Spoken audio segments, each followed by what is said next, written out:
나의 부인이 한 일은 내가 모르는 일이다. 이재명 의원 같은 경우에는 항상 상식을 뛰어넘으시는 분이니까 아, 나하고는 상관이 없다라고 이야기하는 거. 처음에 아무 상관없는 사람이라 했는데 경기도 공사에 있었던 사람이고 운전사 역할까지 네. 했다. 아 나는 모르고 우리 마누라가 한 거야. 끝. 이거 불법 거의 확실한 거 아니에요? 지난주에 열린 이제 강원, 대구, 경부 권리당원 선거에서 이재명 후보가 74%가 넘는 득표율을 기록을 했습니다. 제주, 인천 경선에서도 70%를 기록을 했는데 어대명이 확인이 된 셈이죠. 예, 사실은 이 정도까지 그 이재명 그 후보의 지지가 높게 나올 줄은 몰랐는데요. 네.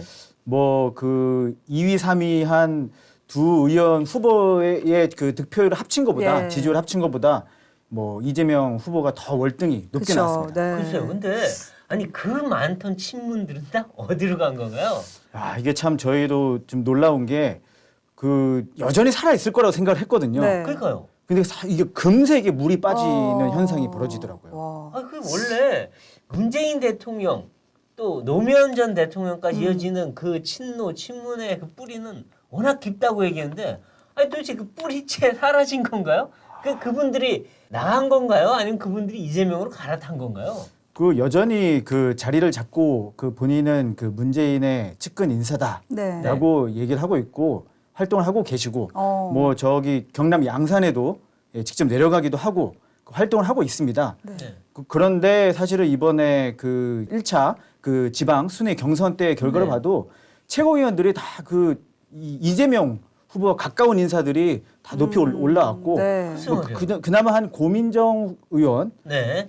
약간 이제 약진하고 나머지는 다 좀 하위권으로 빠졌습니다. 글쎄요. 네. 그러니까 1, 3, 4, 5등이 예. 최고위원이요. 예. 다 친명이고. 친명입니다. 그러니까 친문은 2등 한 명이고 나머지 다 예, 꼬레네요. 고의원 외에는 다 빠졌습니다. 이야, 하위권. 정말 세상 인심 무섭네요. 빨리 바뀌는 것 같습니다. 아야, 참. 아, 그래서 이제 그 두 후보 2위, 3위라는 후보가 단일화를 한다고 해도 사실 이재명 후보를 이기기는 쉽지 않아 보이거든요. 맞습니다. 일단 그 이 단일화 자체도 어려워 보이고, 네. 네. 근데 만약에 한다 하더라도 현재 뭐 아직은 이제 한참 남았습니다만 지금 첫 번째 그 순회 경선 결과만 봤을 때도 네. 이 2, 3위 후보가 합친 것보다도 이재명 후보가 월등히 월등히 높기 때문에 네. 현재로서는 조금 비관적이다. 네. 아 그렇군요. 네. 그런데 이 이재명 의원에 대해서는 뭐 또 이재명 의원이 그렇게 표를 받을 수도 있죠. 그런데 이재명 의원은 대선 때에도 진 이유가 그 사법적 리스크 네. 때문 아니었어요. 그 네. 비리 의혹. 네. 근데 그게 전혀 해결되지 않았어요 지금. 맞습니다. 그래서 지금 이 이재명 의원의 뭐 이 여러 가지 의혹들이 있지만 뭐 정말 수도 없이 많지만 그 중에서도 네. 제일 지금 수사가 빨리 진행되고 있는 게 법인카드 네. 불법 사용 의혹인데 그것과 관련해서 지금 여러 가지 의혹들이 계속 제기되고 있어요. 근데 애초에 이제 그 법인카드를 썼던 배모 씨, 예. 배모 씨에 대한 소환 조사가 지금 뭐 곧 이루어졌고 예. 또 김혜경 씨 조사도 이루어질 거라는데 이러면은 이거 불법 거의 확실한 거 아니에요? 그 사실은 그 이재명 의원의 사법 리스크는 아마 그 정말 내관입니다. 이번 전당대회도 마찬가지고 앞으로의 뭐 그 민주당의 그 운영 당 운영에 네. 큰 네, 내관이 될 네. 텐데 지금 이게 수사가 굉장히 빠르게 이루어지고 있고 네. 이게 아마 그 배모 씨에 대한 조사에 이어서 그 위에 이제 그 이재명 후보의 배우자이신 김혜경 씨에 대해서도 조사가 뭐 좀 초읽기에 들어갔다. 네. 이런 이야기가 나오고 있어서 이게 사실은 그 8월 28일이 전당대회 이제 최종 결과가 나오는 날이거든요. 네. 그 전까지 뭐 얼마나 이 수사 결과가 중간 수사 결과 나올지는 지켜봐야 되겠지만은 분명히 지금 신경을 많이 쓰고 있을 겁니다. 이재명 후보도. 그렇죠. 그렇죠. 그런데 아니 김혜경 씨 불법 사용이 드러나면 이재명 의원도 조사받아야 되는 거 아닌가 싶은데 아 나는 모르고 우리 마누라가 한 거야 끝 하고 꼬리 자르나요? 그 사실은 상식적으로는 네. 이게 뭐 이 이재명 후보가 당시 경기도 지사일 때 네. 벌어졌던 일이고 그 배우자로서 어떤 부도덕한 그 비위 행위를 했다라니까는 자연스럽게 이재명 후보에 대해서도 그 조사가 갈 것이다라고 생각할 수도 있고 같이 묶어서 생각할 수 있겠는데 네. 우리 그 이재명 의원 같은 경우에는 항상 상식을 뛰어넘으시는 분이니까 네. 지금 같이 나하고는 상관이 없다라고 이야기하는 것 같기도 하는데요. 네. 이거 사실 뭐 그 좀 지켜봐야 되지 않을까 싶습니다. 네. 나의 부인이 한 일은 내가 모르는 일이다. 이렇게 할 뭐 수 있겠네요. 부부 관계는 그 누구도 모르니까요. 네. 뭐 별거 아시나? 네, 이거는 농담이고. 그다음에 배모 씨와 가까웠던 그리고 극단적 선택을 했던 네. 김모 씨. 예. 이거 처음에 아무 상관없는 사람이라 했는데 알고 보니까 경기도에 그 뭐 공사에 있었던 사람이고 또 몰랐던 게 아니라 운전사 역할까지 네. 했다. 이게 다 드러났는데 네. 어떻게 상관없는 사람이라고 거짓말할 수가 있나요? 이게 수사가 점점 차차 진행이 되면서 이 물밑에 있던 사건들의 전모가 이렇게 점점 떠오르고 있는 것 같습니다. 네. 그래서 그 전까지는 근데 한 이재명 후보가 보면은 항상 뭐가 분명하게 드러나기 전까지는 결코 그에 대해 시인하거나 인정을 하진 그렇죠. 않는데 지나고 나면은 이게 또 그 전에 한 말과 약간 상충되는 네. 말을 경우가 바꾸잖아요. 생깁니다. 네. 그러면 또 거기에 대해서 사실은 이래서 이런 거고 이거는 뭐 앞뒤 맥락을 따져보면 이래서 이랬던 거다 하고 이런 약간 패턴이 나오긴 하는데 네. 우리가 좀 신중히 좀 지켜보면서 이 분이 어떤 부분에 대해서 사실관계가 맞는지 틀리는지 잘 네. 분별해야 되지 않을까 싶습니다. 네. 그리고 이 배모 씨가 또 다른 역할이 나왔는데 그 원래 그 이 의원의 앞집 네. 앞집을 그 이 의원은 뭐 이 경기도시공사가 썼지만 나는 전혀 몰랐다 했는데 맞아요. 사실은 배모 씨가 그 집을 내놨다면서요. 네, 아니 아무 관계도 없는 집을 왜 배모 씨가 내놓고 내놓자마자 경기도시공사가 그거를 계약을 하고 네. 말이 됩니까?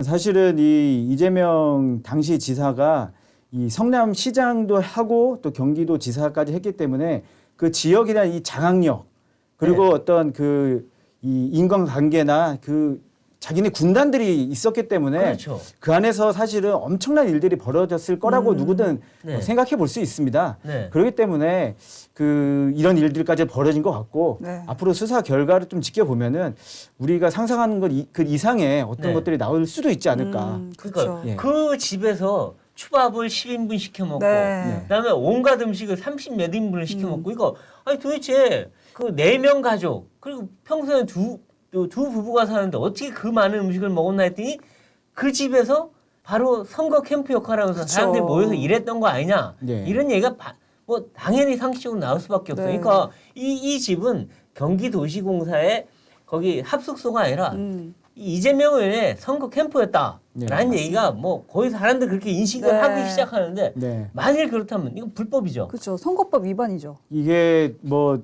제가 뭐 법조인이 아니니까 뭐라고 얘기할 수는 없겠지만은 이런 식으로 그 도제 지자체장을 할 때 네. 그 조직과 재정을 이용해서 그 정치 활동을 하고 선거에 그거를 유용했다면은 네. 그것이 입증이 된다면은 분명히 법적으로도 문제가 되고 네. 예, 결과로 나올 거라고 봅니다. 네, 근데 이런 수많은 사법 리스크와 또 말바꾸기 논란에도 이재명 의원을 향한 그 지지자들의 네. 마음은 변함이 없는 것 같아요. 맞습니다. 이 이재명 후보에 대해서 사실은 이 국민의힘 측에서는 상당히 어떻게 이럴 수가 있느냐라고 네. 놀라지만은 사실 지지자들 입장에서 보면은 이 추진력이 분명하고 또 매력 포인트가 있다라고 해서 지지층이 아주 확고하고 대선 전이나 후나 지금도 여전히 그 층은 지금 확인이 되고 있습니다. 아니 아무리 아버지에 대한 딸들의 사랑이 지극하다 하더라도 글쎄요 아버지가 이 정도로 이 비리 의혹이 나오면 그쵸. 딸들도 좀 뭐라 그럴 텐데 아버지에 대해서 개딸들은 그런 게 없나 보죠? 사실은 이런 좀 이 얼룩진 부분도 네. 이 사람에 대한 지지할 수 있는 하나의 또 이유가 될 수도 있는 것 같습니다. 이럼에도 불구하고 어머. 그거를 또 극복하고 뭐 어떤 목표를 위해서 네. 최선을 다하고 실적을 이루고 결과를 이뤄냈다. 역시 이재명 후보다. 우리는 이재명을 밀어야 앞으로 당도 바뀌고 네. 대한민국도 바뀔 수 있다. 더 나은 세상이 될 수 있다. 이렇게 생각할 수도 있는 것 같습니다. 아 근데 개딸들은 자신의 아버지가 정말 이랬으면 아버지 용서 잘 안 할 것 같은데 이재명 의원은 용서를 쉽게 하고 거기다 적극적인 지지까지 하네요. 사실은 이게 그 제가 이 국회에 있다 보니까요. 이런 이 골치 아픈 거리가 있는데 네. 이게 지금 사실은 국민의힘이나 이쪽 이 정부 대한 그 이야기가 너무 많다 보니까는 네. 이게 많이 좀 묻히고 아. 덮이고 아, 이 그런 작은 게 느낌이네. 하나 티끌로 보이고 네. 오히려 저에게 더 큰 얼룩으로 보이고 이런 아. 효과도 동시에 지금 벌어지고 있는 것 같습니다. 그 큰 맥락을 또 보면은 이해가 한편 되는 것 같습니다. 윤석열 대통령에 대한 지지가 떨어지니까 네. 오히려 이재명 의원의 비리가 뭐가 아. 나와도 이 사람을 지지하는 게 낫다. 이렇게 뭐 잘못한 점이 판단한다. 있어도 이거는 작은 거고 아. 뭐 이렇게 비교가 될 수 있는 아, 것이죠. 이거 결국 윤 대통령의 잘못으로 또 비화가 되네요. 근데 이거를 두고 이제 이 검찰이 위해서 이제 경찰과 함께 수사를 하는 걸 네. 두고 이재명 의원은 국기문란이다 했는데 이게 어떻게 국기문란인지 모르겠어요. 이게 국기문란이면 사실은요. 문재인 대통령 정부의 국기문란이에요. 왜냐면 이 수사를 문재인 대통령 정부에서 시작됐잖아요. 그쵸. 예. 문재인 정부의 국기문란인가요? 이게? 자기들 국기문란 아니에요, 그러면? 이게 분명한 거는 하여튼 이 수사가 지금 5월에 출범한 윤석열 정부에서 시작된 게 아니라 그러니까 문재인 정부 때 착수가 돼서 시작이 된 것이기 때문에 그렇죠. 사실은 이 팩트를 놓고 보면은 그거는 이제 어폐가 있는 표현이다라고 볼 수 있을 것 같습니다. 아, 그렇군요. 네, 뭐 이재명 의원 얘기는 아무리 해도 끝도 없이 나오지만 예. 오늘은 이 정도로 하겠죠. 네.